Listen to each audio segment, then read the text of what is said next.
so we've got the windows and the doors in. Now we need to put in some sort of a footing. Sorry, I want to save that. So shift key, so there's no, sorry, not a footing, a slab. So we've got no slab yet, we'll put a footing in later. Let's see what we do with that. Now, slab, well, you can get that from floors here and go to structural slab, or you can go to structure. Prefer this one here because it's up the top anyway. It's the same thing as the other one, but make sure you get the structural floor. Not that it means much to you here right now, but at the end of it, when we move this drawing to structural, it will mean that if you pick up the normal floor rather than a structural floor rather than architectural floor, it will mean that your structural floor information will get transferred into the structure drawing when we do it later on. Also, the structural floors have a little more flexibility, as you can change a few more things with them, ramp them up a bit, and you can have falls and all that sort of stuff in them, whereas you can't with the architectural ones. So don't pick this one here, the architectural, pick the structural one. From either the architecture or the structure tab, it doesn't matter, they're the same as long as you pick up the floor structural. Alright? Did I make that one clear? Okay, now we can't really do it here, it should really be on ground floor. Let's go back. Alright, so it should be on structural here. Oh, how come it didn't change? Oh, here we go, here we are. Alright, so on ground floor, it went grey. I'll do it again. Let me just exit that so you can see.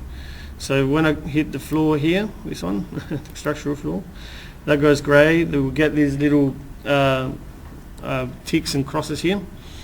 And then we get this additional ribbon here with the green tab on it, which is the tools we use to create it. So, alright, excuse me. A couple of things to do first according to our instructions. Let me just refer to them over here for you. We're on page 8, 8. So page 8, we're here. So we need to basically create, well, first of all, it comes in with a generic 150. We want to duplicate that and create it to 100 millimeter slab. So this is the procedure to do that. We also want to make sure we've got this sort of material attached to it, 35 megapascal concrete. All this will make more sense when you do your further units here, which talk about concrete. Alright, so let's do that first. Okay, here we are. So here's 150, edit. We're going to call it concrete 100 millimeter, basically 100 millimeter slab. So we're going to duplicate that. Concrete 100 millimeter slab, that's what I'm going to call it. Okay, that. And then we're going to have to go into here under this, edit the structure, and actually tell it that it's 100 millimeters. Not use us just naming it that, it doesn't understand. And then we're going to change it, instead of being by category, which is basically the old language of AutoCAD, by layer, we're going to go to concrete. Alright, so here you can go to, you can just start typing in conc, for example, and we'll go down there. So we've got these choices of concrete. So I'm going to select this one here. Alright, so that's what I want to have. And what else do we need to do? We need to, it's concrete, order this, and then from there we just go okay, really, and off it goes into here. So if I make this bigger, you can see that that's what that is. All right. What else do we have to do? We're gonna structure one.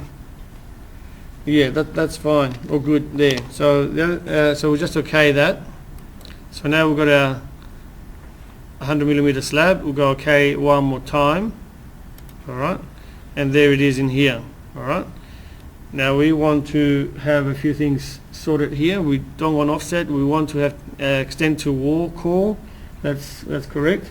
And we want to pick pick walls, I think this one here.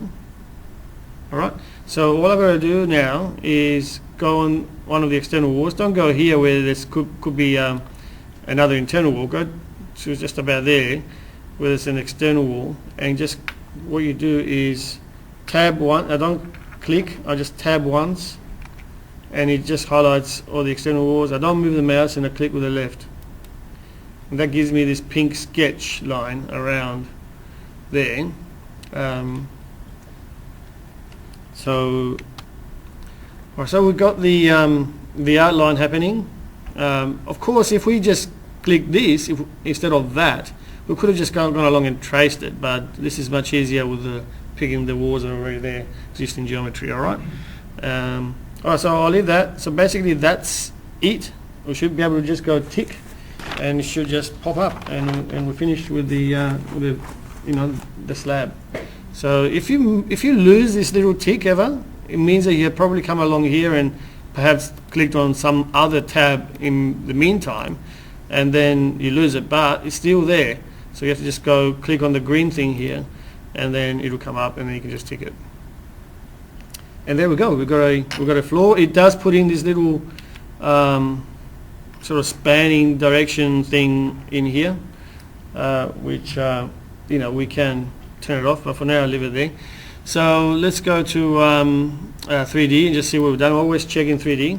Oh, as I said today, I keep pressing Control and the middle mouse button. I don't know why, but it's a Shift key in the middle mouse button we need. All right, so there it goes. It's all there now. Beautiful. All right, so what's next?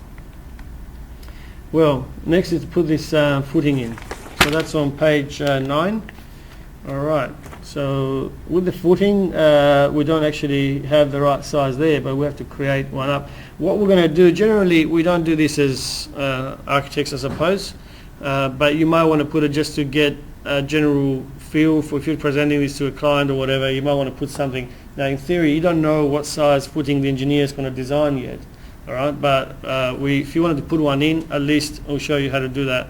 And we're not going to put all the internal footings, because we don't know where they're going to go yet. But we're just going to sort of dress it up a bit so it doesn't look like that, which is it looks a bit funny like that. Basically, if I just change the view to shade it, even that doesn't, you might not want that. You might want to have a bit of a footing around it. So let's do that. Go back to the ground floor plan.